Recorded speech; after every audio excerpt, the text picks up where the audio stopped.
Welcome back to The Beat. You just saw a moment ago that Texas A&M baseball took 2 of 3 from the Alabama Crimson Tide this past weekend, and they look forward to a trip to Arkansas starting on Friday in Fayetteville. We are joined now by our hitting coach, Will Bolt. We're going to talk a little Texas A&M offense.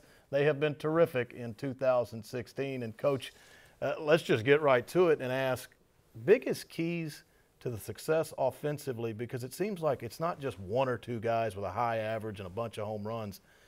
Your offense is going at it really 1 through 9 as a whole, isn't it? Yeah, and that's the key, to have a good offensive team is that you don't have any innings where you feel like there's a lull, like, okay, we're at the bottom of the order. Pitcher can kind of catch his breath and take a deep breath and relax a little bit. You look up and down our order, we've got some guys that are getting on base at a high clip. They're driving in runs. They're setting the table for the guys at the top of the order, so it just speaks to the depth of our lineup. And then even really if you look at some guys that have come off the bench in some games and some big spots and gotten hits as well, or gotten on base, drawn a walk, whatever the case may be. So it's just a collective team effort. Certainly we have some guys with the gaudy numbers, but up and down it's been very consistent. Yeah, and like you said, I mean, it is so much a team, but I do think there are some guys that burst out at you, and maybe you referenced it there a little bit with the gaudy numbers, and we're about to talk to 2 of them a little later on in this show, Boomer White and Hunter Melton. But if we go through a few individuals, I think one that jumps out is your leadoff hitter in J.B. Moss, because his average has really seen a robust improvement from years past. What's big for J.B. in 2016?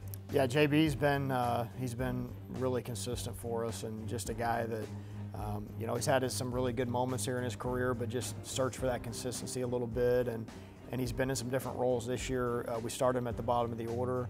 It kind of forced our hand to play in him a little bit more, and then we ended up moving him to the leadoff spot, and man, he's really been just a great spark plug for us, jump starting innings. He seems like to start off the game, he usually has his best at bat, an extra base hit, just hitting the ball hard, and that really it sets the tone for the team offensively when the leadoff guy gets up there and barrels the ball up. And man, he's really been more consistent at using the other side of the field. He's driven in some big runs for us with some 2-strike hits. I think he's got maybe 3 or 4 leadoff home runs. Yeah. So like I said, he just really sets the tone well, and he gets on base. He's a great base runner.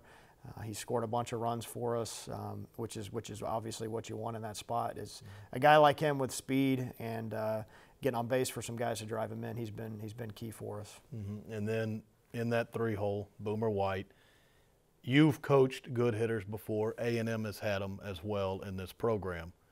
What makes Boomer just a little bit different than so many other guys? He knows who he is. He doesn't really waver from that. He has the same approach every day. He has the same approach regardless of the situation. His swing allows him to hit a lot of hard ground balls and line drives, not a lot of fly balls. He's got great plate discipline. He's got a short stroke. I could go on and on and on about his attributes as a hitter, but it really culminates into him having the type of year that he's having, and he's had a couple of years of college baseball under his belt. He's surrounded by other really good hitters, which helps.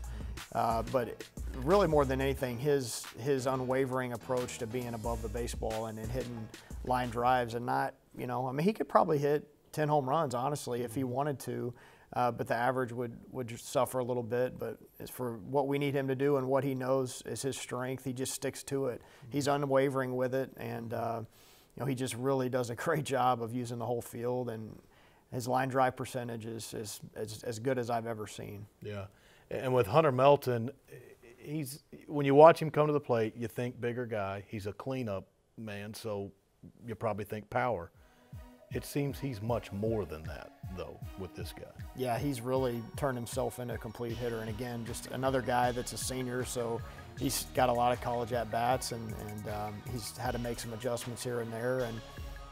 But you said it, just his ability to use the entire field has allowed him to be a better run producer, and then also a better, complete hitter.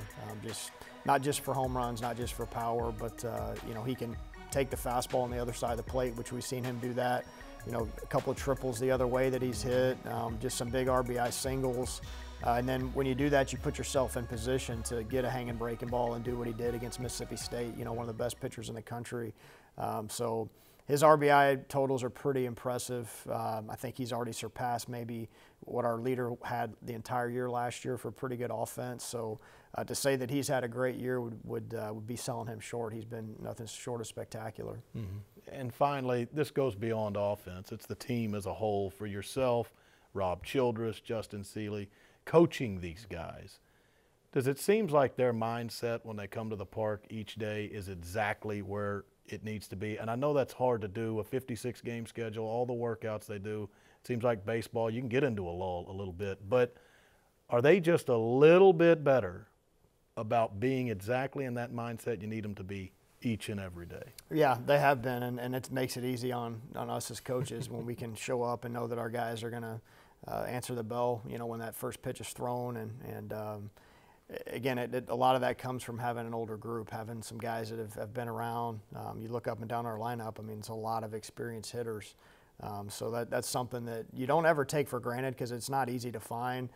But our guys have been around enough they've been through the battles, in the SEC, and they know if they don't show up, then we're gonna have a hard time winning. So, and they like winning, so it makes it fun for the coaches. Yeah, those victories help a lot Right. of things, no doubt. Well, you've got it done against Alabama this past weekend. You're going to Arkansas, another SEC series on the road. Never easy there. All the best to you in Fayetteville. Appreciate it. Thanks, Will.